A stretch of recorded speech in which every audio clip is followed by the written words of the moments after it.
Сәлем достар, Тугодан тағы бір вариантты талдап көрсетемін. Алдымен менің каналыма жазылып, колокольчик істеп батырмасын басып қоюларын сұраймын. Сонда алдағы уақытта шығатын сабақтарды жіберіп алмай көретін боласыздар. Ал кеттік. Бірінші баған салыстырыңыз дейді. А шамасы мен Б шамасын салыстыру. Осы салыстыру көбінде тесттерде келіп жатады. Сондықтан осы салыстыруды, А шамасы мен Б шамасын салыстыруды мұқият үйреніп біліп алсаңыздар өздеріңізге жақсы болады. Енді А шамасы дейді, ол 240 санның 20%, бізде А шамасын береді екен. Ал 180 санның 25%, Б шамасын береді. А шамасын табу үшін біз мына есепті шешуіміз керек. 240 санның 20%-ын тауып алуымыз керек. 240 саны ол бастапқы сан, яғни 240-ты біз 100% деп аламыз. 240-ты 100% деп алсақ, 20% бізде белгісіз ғой, оны x деп аламыз. Пайыздың астына пайызды жазамыз деп айттым, пайыздың астына пайыз келеді, 20% бізде белгісіз. Осы жерден x-ті табамыз. X-ті табу үшін 240-ты көбейтеміз 20-ға, оны 100-ге бөлеміз. Сонда бізде x-тің мәні 48-ге тең болады екен. Енді келесі Б шамасын табу керек. Б шамасы ол 180 санның 25% дейді. 180 санын бастапқы сан болғандықтан 180 санын біз 100% деп аламыз. Максимальный пайыз, 100% деп аламыз. Ал 20% бізде белгісіз, оны x деп белгілейміз. 25%-ді x деп белгілейміз. Енді бұл пропорцияны шешу үшін 180-ді 25-ге көбейтеміз, 100-ге бөлеміз. Сонда бізде x-тің мәні 45-ке тең болады екен. Енді біз x-тарды тауып алдық. А шамасы мен Б шамасын тауып алдық, яғни. А шамасы 48-ге тең, ал Б шамасы 45-ге тең. Енді бізге салыстыру оңай болады, қайсы үлкенін білу де оңай болады. Яғни бізде А шамасы үлкен екен. Б жауабында тұр. А шамасы үлкен. Келесі есеп. Мәндерді салыстырыңыз. А деген 15 көбейту туғрасы 81-ге тең дейді. Б дегеніміз 25 көбейту туғрасы 25, С 21 көбейтілген туғрасы 36. Мыналарды түбірлерден шығарып алсақ, біз А-ның, Б-ның сының мәндерін таба аламыз. Ондай болса, А бізде тең болады 15 көбейтілген 81-ден бізден түбірден қанша шығады? Туғрасының 9 шығады, 9. Енді 15-ті 9-ға көбейтеміз. Сонда 135 болады, 135. Келесі. Б-ны табайық. Б тең 25 көбейтілген, ал туғрасы 25-тен бізден 5 шығады, Сонда Б-ның мәні бізде 25-ті 5-ге көбейтеміз, 125 болады екен. Келесі С-ны табайық. С-ның мәнін табу үшін 21 көбейтілген, туғрасы 36-дан бізде 6 шығады. Сонда 21-ді көбейтеміз. 21-ді 6-ға көбейтсек, сонда бізде шығады 126-ға. Яғни А, Б, С-ның мәндерін тауып алдық. Енді бізге салыстыру оңай болады. Жауаптарына қараймыз. А шамасы Б және С-дан үлкен дейді. А шамасы 135 қой. Б мен С-дан үлкен. Яғни осы жауапты аламыз екен. Келесі есепке өтейік. Теңсіздікті шешіңдер дейді. Бұл теңсіздікті шешу үшін x-тарды бір жаққа, сандарды бір жаққа топтастырамыз. Мұнда 4x қой, ал мына 3x-ті мына жаққа өткізіп жібереміз, қарама-қарсы таңбамен. Минус 3x-пен өтеді. Минус 3x. Сонда 4x азайтылған минус 3x бізге x-ті береді. Мына таңбаның өзін қоямыз. Одан кейін А плюс 1-ді мына жаққа қарай минус 1-мен өткізіп жібереміз. Минус 1 ретінде өткізіп жібереміз. Сонда минус 5, минус 1 ол бізде минус 6-ға тең болады. Сонда міне осы жауап бізде дұрыс болады. яғни Д вариантында тұр екен. Келесі бағанды салыстырыңыз. А шамасы мен Б шамасын салыстыру керек. Минус 4 пен 3-тің арасында натурал сандардың қосындысы, бұл А шамасын береді. Минус 5 пен 6 бүтін сандардың қосындысы еді, ол Б шамасын береді. Біз А шамасын тауып алайық. Натурал сан деген не екенін біліп алуымыз керек. Натурал сандар дегеніміз санауға пайдаланатын сандар, яғни оның ең кіші саны 1 болады. 1-ден бастап ары қарай кете береді, және натурал санның шегі болмайды, шексіз. Ал 0 саны натурал сан бола алмайды. Сонда қараңыздар, минус 4 пен 3-тің арасында бізде қандай сандар бар? Минус 3 бар, я. Одан кейін минус 2 бар. Сосын минус 1 бар, 0 бар. Одан кейін 1 саны бар, және 2 саны бар, я. Сонда натурал сандар дегеніміз 1 және 2 деген натурал сан бар. Ал 0 натурал сан бола алмайды, теріс сандар натурал сан бола алмайды. Сонда бізде 1 қосылған 2 болады, я. Енді 1-ге 2-ні қосыламыз, сонда 3-ге тең болады, я. А шамасы 3 болды. Енді Б шамасы. Минус 5 пен 6-ның арасында қандай сандар бар? Минус 4, минус 3, минус 2, минус 1, 0, 1, 5-ке тең болады, 2, 3, 4, және 5. 6-ға дейін арасында. Енді бүтін сандар дегеніміз теріс сандар, 0 және оң сандардың барлығы бұл бүтін сандар болып табылады. Енді осылардың қосындысын табуымыз керек. Сонда барлығын қосқан кезде бізде Б шамасының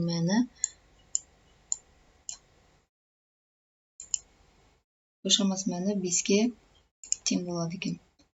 Сонда бізде Б шамасы үлкен болады екен. Келесі. Бақшада гүлдердің алуан түрлері өсіп тұр. Диаграммадағы мәліметтер бойынша кестедегі А және Б бағандарының мәндерін салыстырыңыз. А шамасы ол ақ және сары гүлдердің қосындысы, Б шамасы қызыл, сары және көк гүлдердің қосындысы. А шамасын тауып алайық. Ақ және сары гүлдер. Ақ гүлдер бізде 25, ал сары гүлдер бізде 18, яғни 25-ке 18-ді қосамыз. Сонда А шамасы 43-ке тең болады екен. Енді Б шамасын табайық. Б шамасы қызыл, сары және көк гүлдердің қосындысы. Қызыл гүл 15, көк гүл 12, сары гүліміз 18, 15-ке 18-ді оған 12-ні қосамыз. Сонда Б шамасы 45-ке тең болады екен. Енді көріп тұрғандарыңыздай Б шамасы А шамасынан үлкен болып тұр екен. Б шамасы үлкен деген жауапты белгілейміз. Келесі, теңіз суының 95% ғана су, қалғаны тұз. 6 тонна теңіз суында қанша тұз бар дейді. Есептің жауабында килограммен берілген, сондықтан мына тоннаны килограмға айналдырып аламыз. 6 тонна дегеніміз ол 6000 килограмға тең, 6000 килограмм. Енді бұны біз пропорция арқылы шығарамыз. 6000 килограммды 100% деп аламыз. 6000 килограммды 100% дейміз да. Енді бізде қанша тұз бар екенін табуымыз керек қой. Теңіз суының 95% су болса, қалған 5% тұз болады. Сол 5%-ді X деп аламыз. Осы жерден X-ті табатын болсақ, 6000-ды 5-ке көбейтеміз, 100-ге бөлеміз, сонда 300 шығады. Яғни 300 килограмм тұз бар деген сөз Е жауабы.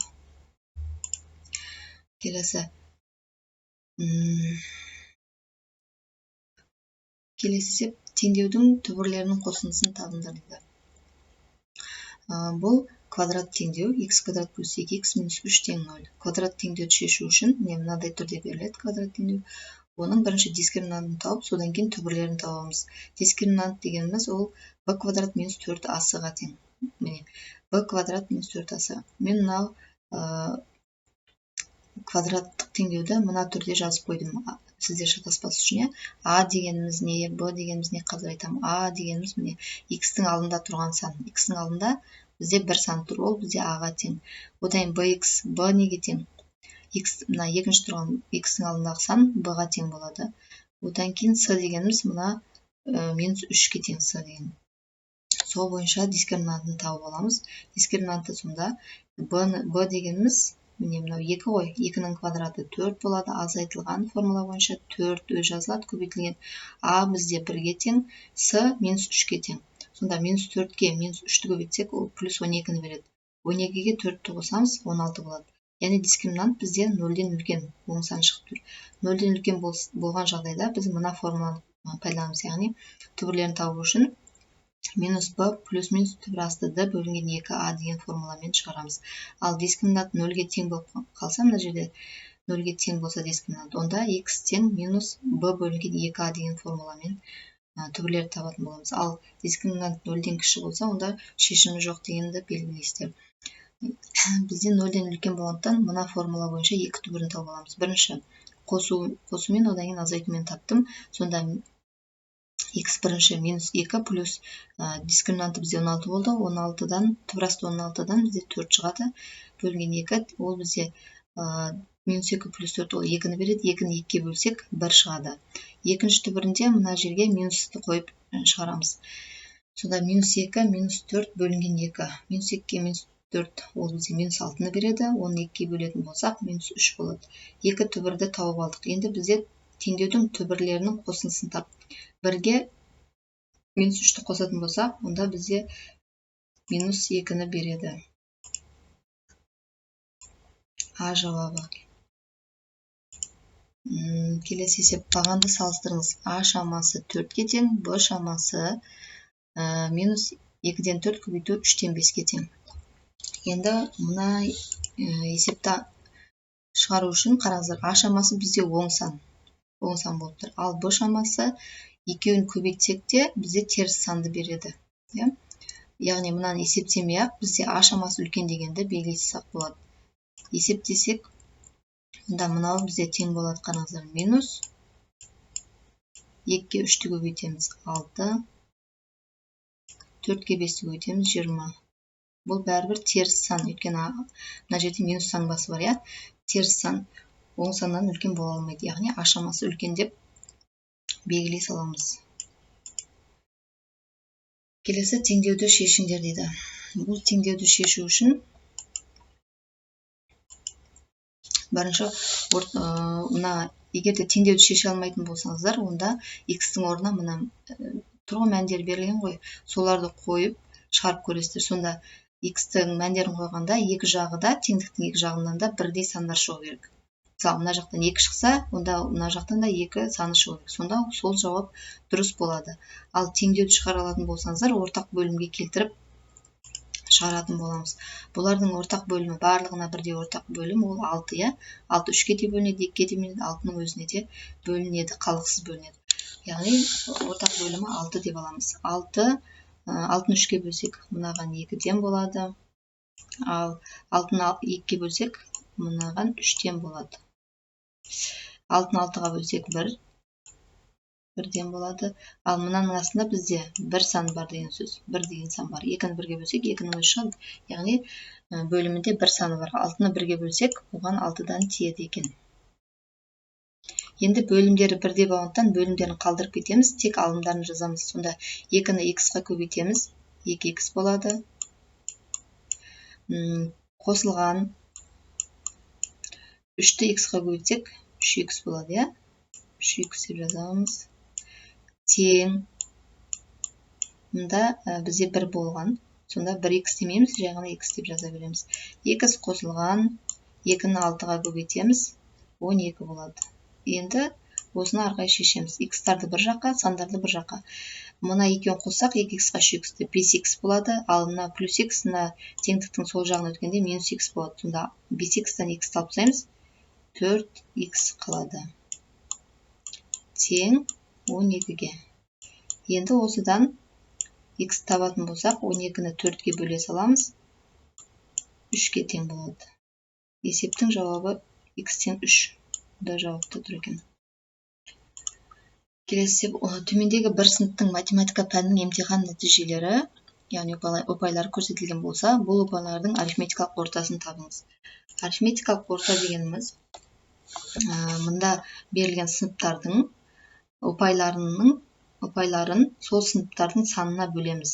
Яғни, сонда ол арифметикалық орта болады. Яғни, қараңыздар, мұнда санаймыз 1, 2, 3, 4, 5 сынып көрсетілген. 5 сынып көрсетілген, қараңыздар. Яғни 5 сынып бар. Енді олардың ұпайларын қосып аламыз да, ұпайларын. Бірінші сынып бойынша ұпайы 60 екен. 60. Екінші сыныпта қарасаңыздар 40, иә? 40. Үшінші сыныпта 80-ге тең. Плюс 80.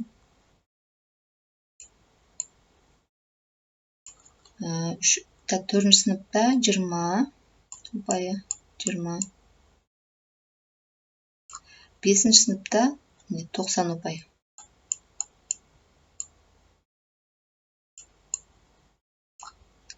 Яғни, берілген сыныптардың ұпайларын қосамыз, барлық сыныптың ұпайларын қосамыз. Яғни, сосын сол сыныптың санына, қанша сынып берілген, сол сыныптың санына бөлеміз. Яғни, 5 сынып берілген, 5-ке бөлеміз. Осы бізде арифметикалық орта болады. Есептейміз. Сонда бізде 58 шығады екен.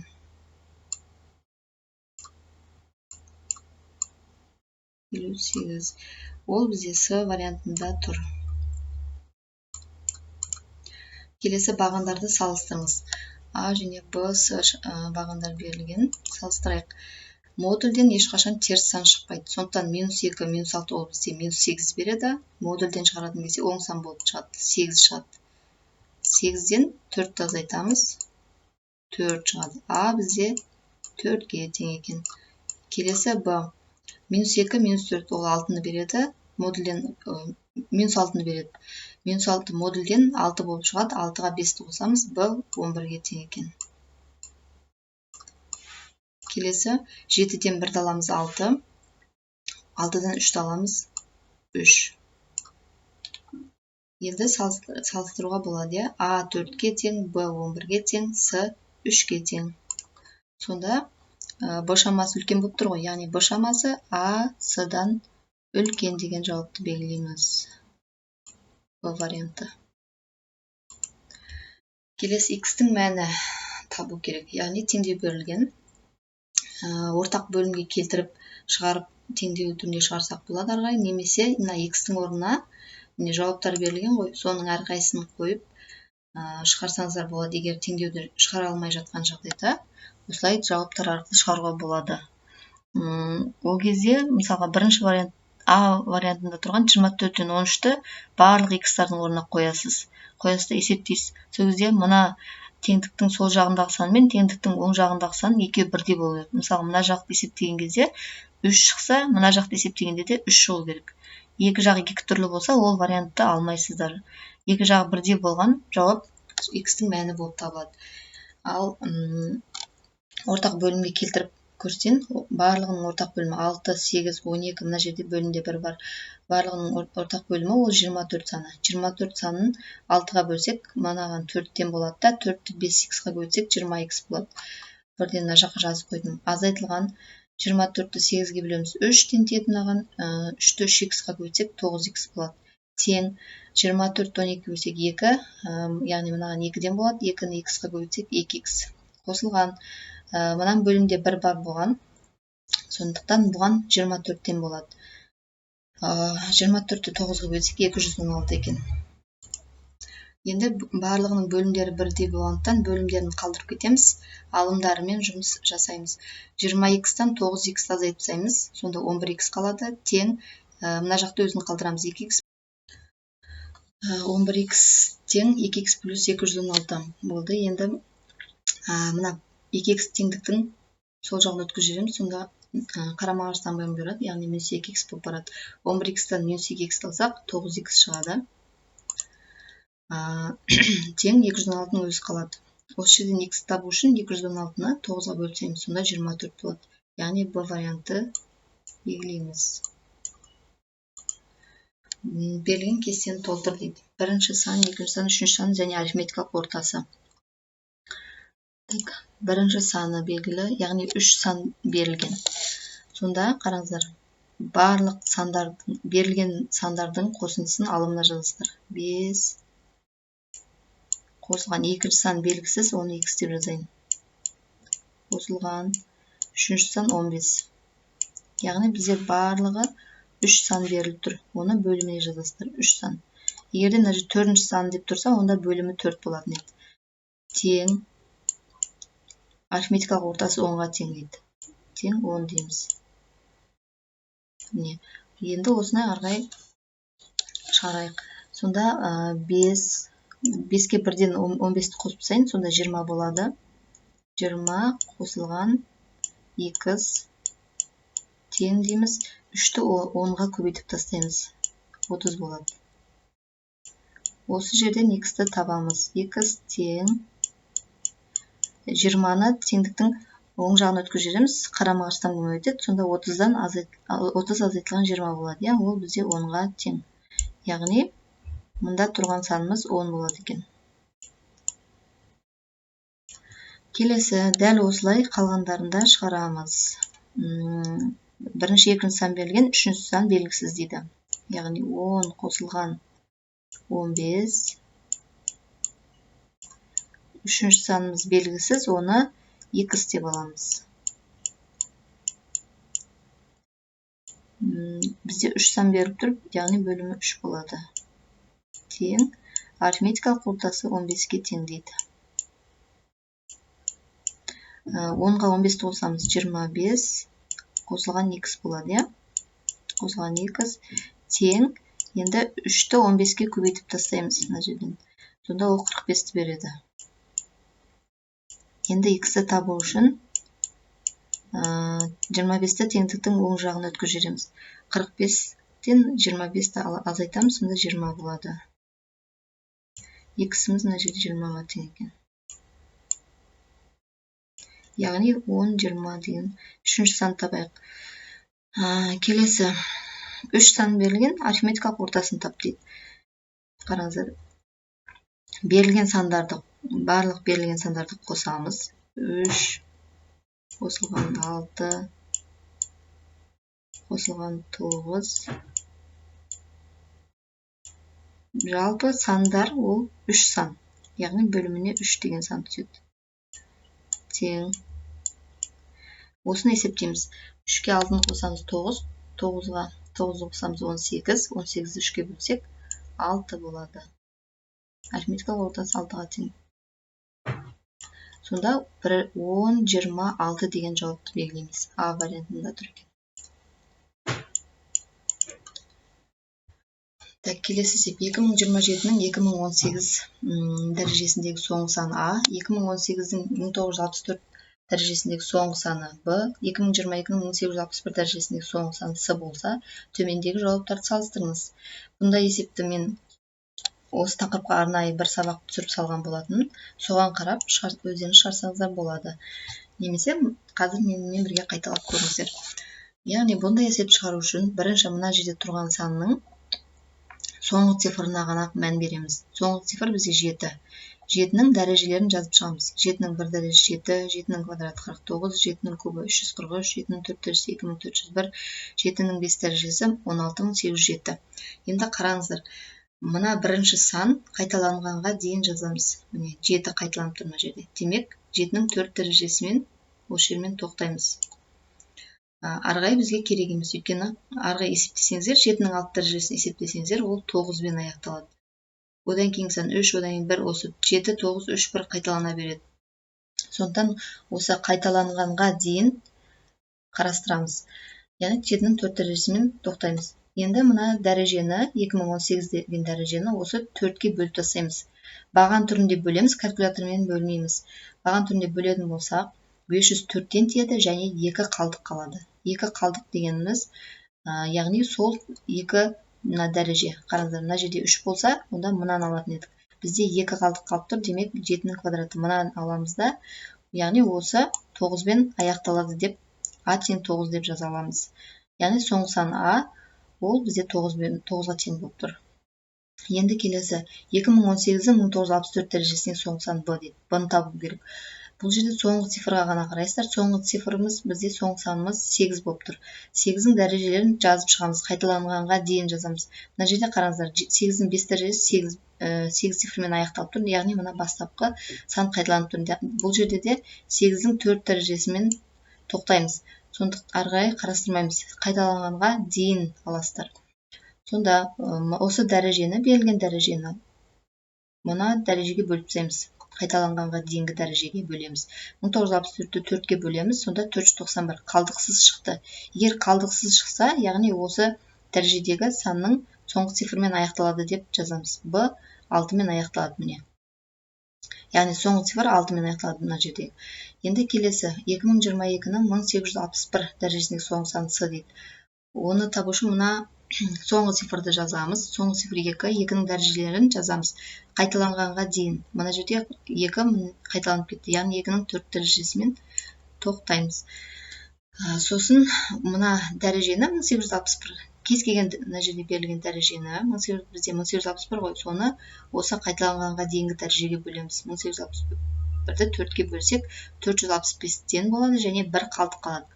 Қалдығына қараймыз. Қалдық 1. Демек, 1 дәреже дегенді аламыз. Яғни сол цифрмен аяқталады деп жаза саламыз. Егер де жаңағыдай 2 қалдық қалса, онда мынаны алатын едік. 3 қалдық қалған жағдайда 8 цифрмен аяқталады деп жазар едік.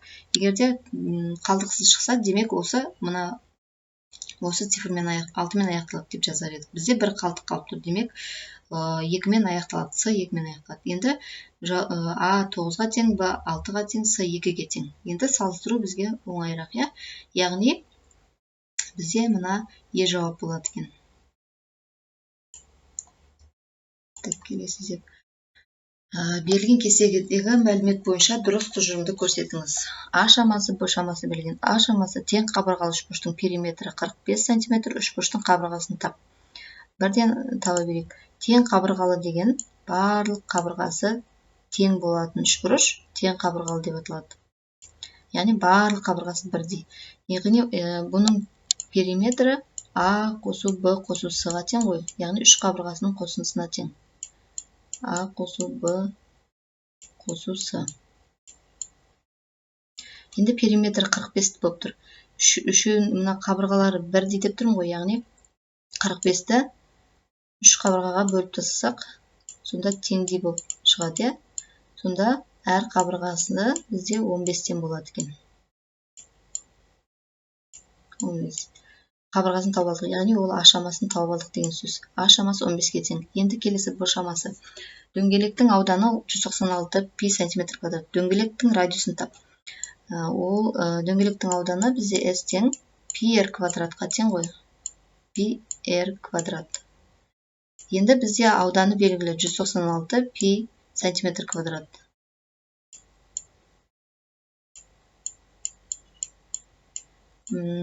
Так, пи r квадрат деп аламыз. Осы жерден радиусын тауып алуға болады. Пи мен пиді қысқартып жібереміз да, радиус қандай санның квадраты 196-ны береді. Яғни радиус бізде 14-ге тең. 14-ті 14-ке көбейтсек 196-ға тең болады екен. Яғни А шамасы 15-ге тең, Б шамасы 14-ге тең. Сонда бізде А шамасы Б шамасынан үлкен деген жауапты белгілейміз.